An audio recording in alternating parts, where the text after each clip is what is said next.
जय श्री कृष्ण। अध्याय 11 श्लोक 36 से आगे का वर्णन। अनुवाद। अर्जुन ने कहा, हे ऋषिकेश, आपके नाम के श्रवण से संसार हर्षित होता है और सभी लोग आपके प्रति अनुरक्त होते हैं। यद्यपि सिद्ध पुरुष आपको नमस्कार करते हैं किंतु असुरगण भयभीत हैं और इधर उधर भाग रहे हैं। यह ठीक ही हुआ है।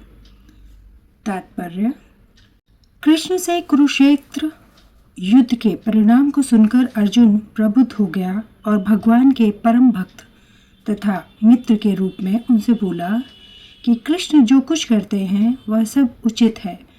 अर्जुन ने पुष्टि की कि कृष्ण ही पालक हैं और भक्तों के आराध्य तथा अवांछित तत्वों के संहार करता है।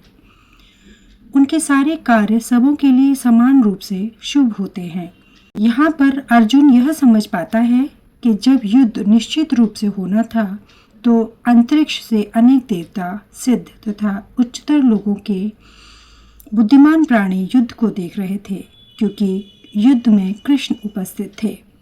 जब अर्जुन ने भगवान का विश्व रूप देखा तो देवताओं को आनंद हुआ, किंतु यह अन्य लोग जो असुर तथा नास्तिक थे भगवान की प्रशंसा सुनकर सहन न कर सके। वे भगवान के विनाशकारी रूप से डरकर भाग गए। भक्तों तथा नास्तिकों के प्रति भगवान के व्यवहार की अर्जुन द्वारा प्रशंसा की गई है। भक्त प्रत्येक अवस्था में भगवान का गुणगान करता है, क्योंकि वह जानता है कि वे जो कुछ भी करते हैं वह सबों के हित में है। श्लोक 37। अनुवाद। हे महात्मा, आप ब्रह्मा से भी बढ़कर हैं। आप आदि सृष्टा हैं, तो फिर वे आपको सादर नमस्कार क्यों न करें। हे अनंत, हे देवेश, हे जगन निवास, आप परम स्रोत, अक्षर, कारणों के कारण तथा इस भौतिक जगत से परे हैं।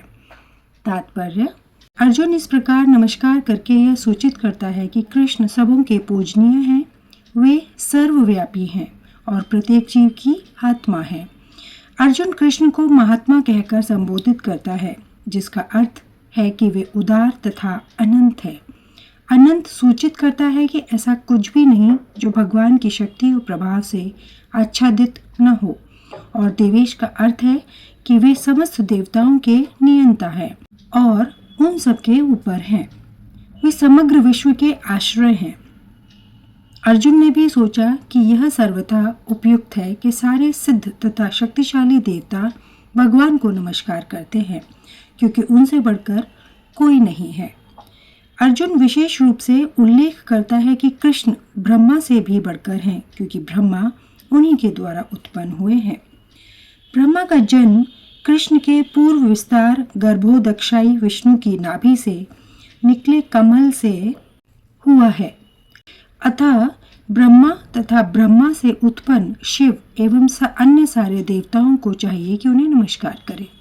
श्रीमद् भागवत में कहा गया है कि शिव, ब्रह्मा तथा इन जैसे अन्य देवता भगवान का आदर करते हैं। अक्षरम शब्द अत्यंत महत्वपूर्ण है, क्योंकि यह जगत विनाशशील है, किंतु भगवान इस जगत से परे हैं। वे समस्त कारणों के कारण हैं। अतएव वे इस भौतिक प्रकृति के तथा इस दृश्य जगत के समस्त बुद्ध जीवों से श्रेष्ठ हैं, इसलिए वे परमेश्वर हैं। श्लोक 38। अनुवाद। आप आदिदेव, सनातन पुरुष तथा इस दृश्य जगत के परम आश्रय हैं। आप सब कुछ जानने वाले हैं और आप ही सब कुछ हैं जो जानने योग्य है। आप भौतिक गुणों से परे परम आश्रय हैं। हे अनंत रूप, यह संपूर्ण दृश्य जगत आपसे व्याप्त है। तात्पर्य: प्रत्येक वस्तु भगवान पर आश्रित है, अतः वे ही परम आश्रय हैं। निधानम का अर्थ है ब्रह्मा, तेज समेत सारी वस्तुएं भगवान कृष्ण पर आश्रित हैं। वे इस संसार में घटित होने वाली प्रत्येक घटना को जानने वाले हैं, और यदि ज्ञान का कोई अंत है तो वे ही समस्त ज्ञान के अंत हैं। अतः वे ज्ञाता हैं और ज्ञेय भी हैं। वे जानने योग्य हैं, क्योंकि वे सर्वव्यापी हैं। वैकुंठ लोक में कारण स्वरूप होने से वे दिव्य हैं। वे दिव्य लोक में भी प्रधान पुरुष हैं। श्लोक 39। तात्पर्य: आप वायु हैं तथा परम नियंता भी हैं। आप अग्नि हैं, जल हैं तथा चंद्रमा हैं। आप आदि जीव ब्रह्मा हैं और आप प्रपितामह हैं। अतः आपको 1000 बार नमस्कार है और पुनः पुनः नमस्कार है। तात्पर्य: भगवान को वायु कहा गया है क्योंकि वायु सर्वव्यापी होने के कारण समस्त देवताओं का मुख्य अधिष्ठा है। अर्जुन कृष्ण को प्रपितामह पर बाबा कहकर संबोधित करता है क्योंकि वे विश्व के प्रथम जीव ब्रह्मा के पिता हैं। श्लोक 40। अनुवाद: आपको आगे पीछे तथा चारों ओर से नमस्कार है। हे असीम शक्ति, आप अनंत पराक्रम के स्वामी हैं। आप सर्वव्यापी हैं, अतः आप सब कुछ हैं। तात्पर्य: कृष्ण के प्रेम से अभिभूत उनका मित्र अर्जुन सभी दिशाओं से उनको नमस्कार कर रहा है।